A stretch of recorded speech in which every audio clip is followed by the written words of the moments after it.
భాషా సామర్థ్యాల్లో రెండవది భాషణం అండి. మన అభిప్రాయం స్పష్టంగా వేరొకరికి చెప్పాలనుకోండి, దానికి కావాల్సిందే భాషణం. అంటే నిర్దిష్టమైన ఉచ్చారణ భాషణానికి ప్రాణం వంటిదనమాట.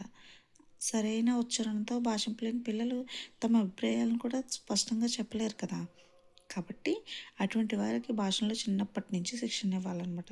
భాషణాశక్తి బాగా ఉన్న మాటకారి అన్ని రంగాల్లో రాణించడం మనం చూస్తూనే ఉన్నాం కదా! నోరు మంచిదైతే ఊరు మంచిదవుతుందని.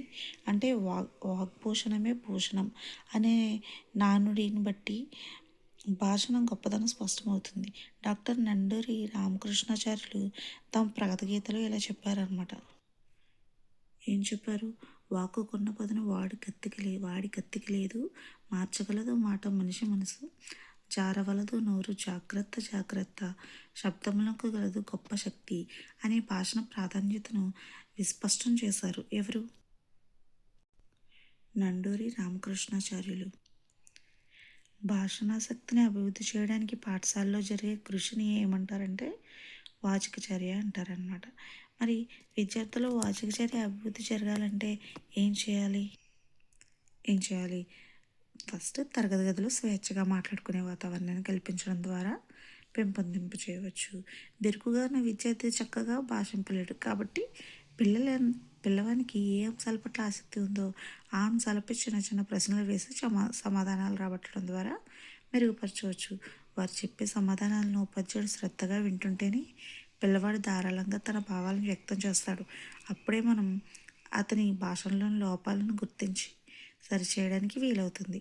బోధనలో తెలుసుకున్న కొత్త పదాలను నిత్య సంభాషణలో ఉపయోగించడం ద్వారా వారిలో పదజాల అభివృద్ధి చక్కగా వాచిక చర్యకు దోహదపడుతుంది అనమాట. దీనివల్ల యూజెస్ ఏంటి? భాషణ ద్వారా విద్యార్థుల ఉచ్చారణ దోషాలను సరిచేసి మంచి వక్తగా తీర్చిదిద్దవచ్చు అనమాట. భావ ప్రకటనలో నైపుణ్యాన్ని పెంపొందించవచ్చు, నూతన పదాలను పరిచయం చేయవచ్చు, పాఠశాల ఉపాధ్యాయుల పట్ల ఉన్న భయాన్ని పోగొట్టవచ్చు, వాటి పట్ల ప్రేమాభిమానాలు పొందవచ్చు అనమాట. కృత్యాలు ఏమి ఇవ్వాలి మరి? పటాల ద్వారా కథలను చెప్పించాలి. కథను చెప్పి అందులో నీతిని పిల్లల నుండి రాబట్టాలి.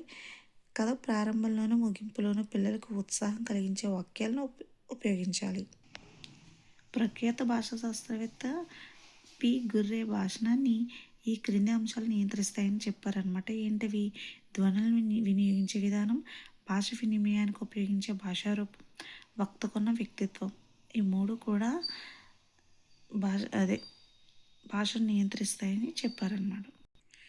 స్పష్టమైన ఉచ్చారణ, ధ్వనులపై సరైన ఉనికి, అర్థవంతమైన ధ్వనులు, హావభావాలు, శారీరక భంగిమలు, అనువంశిక లక్షణాలు, పరిసరాలు భాషణను తప్పక ప్రభావితం చేస్తాయి. అందువల్ల పాఠశాలలో చేరిన విద్యార్థుల్లో శిష్టమైన సమాజం హర్షించే భాషణాశక్తిని పెంపొందించాలి. ప్రాథమిక దశలో భాషణాభివృద్ధి ఎలా జరుగుతుంది? ప్రాథమిక దశలో విద్యార్థుల్లో భయం, సిగ్గు ఎక్కువగా ఉంటుంది కదా, మాట్లాడడానికి జంకుతూ ఉంటారు. వాటిని తొలగించడానికి ఏమేమి చేయాలి? సంభాషణలు, శిశు గేయాలు, అభినవ గేయాలు, కథాకథనం, భాషా క్రీడలు ఎంతగానో తోడ్పడతాయి అన్నమాట. ఈ 5 కూడా చూడండి: సంభాషణలు, శిశు గేయాలు, అభినవ గేయాలు, కథాకథనం, భాషా క్రీడలు ఎక్కువగా తోడ్పడతాయి. ఎప్పుడు ప్రాథమిక దశలో భాషాభివృద్ధి ఎక్కువగా జరగాలి అంటే ఇవన్నీ తోడ్పడతాయి అన్నమాట. భాషణంలో దోషాలు అంటే ప్రాథమిక స్థాయి విద్యార్థుల్లో ఎలా ఉంటుంది?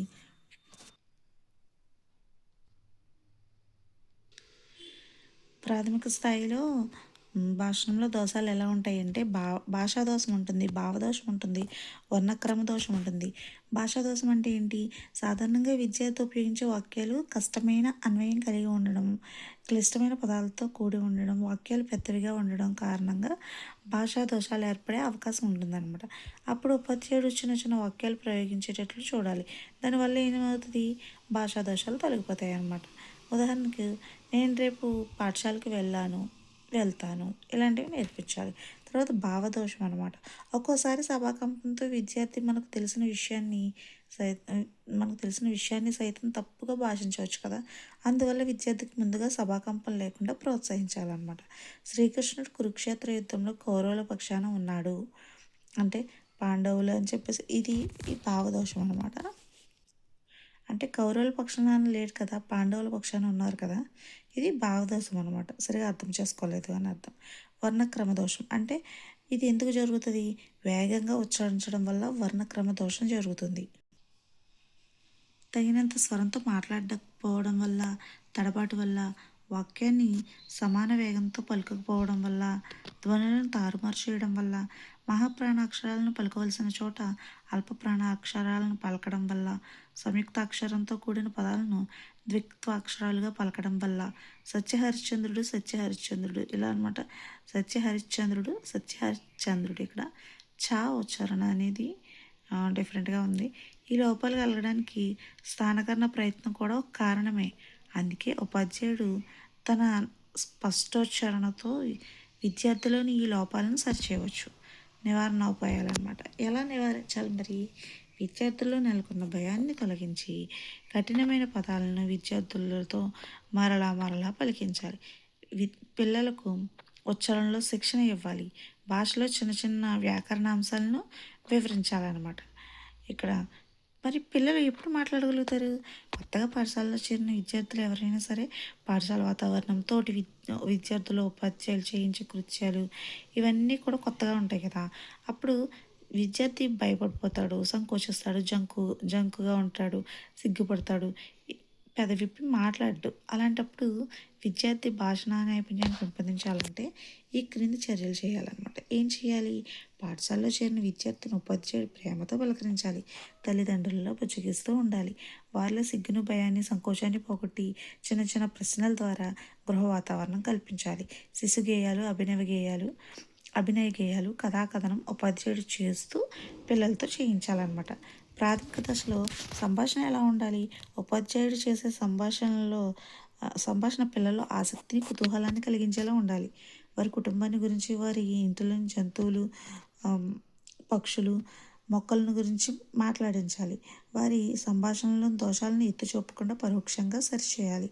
విద్యార్థికి అవసరమయ్యే భాషలో సంభాషణ కొనసాగించాలి. విద్యార్థి ఇంట్లో చేసుకున్న పండుగ లేదా వారి గ్రామాల్లో జరిగే ఉత్సవాలు వాటిని గురించి మాట్లాడించాలి. పిల్లవాడు తాను చేసుకున్న పుట్టినరోజున గురించి మాట్లాడమనాలి. విద్యార్థి టీవీల్లో కానీ, థియేటర్లో కానీ ఇటీవల తాను చేసిన సినిమాల్లోని సన్నివేశాలను గురించి మాట్లాడాలి.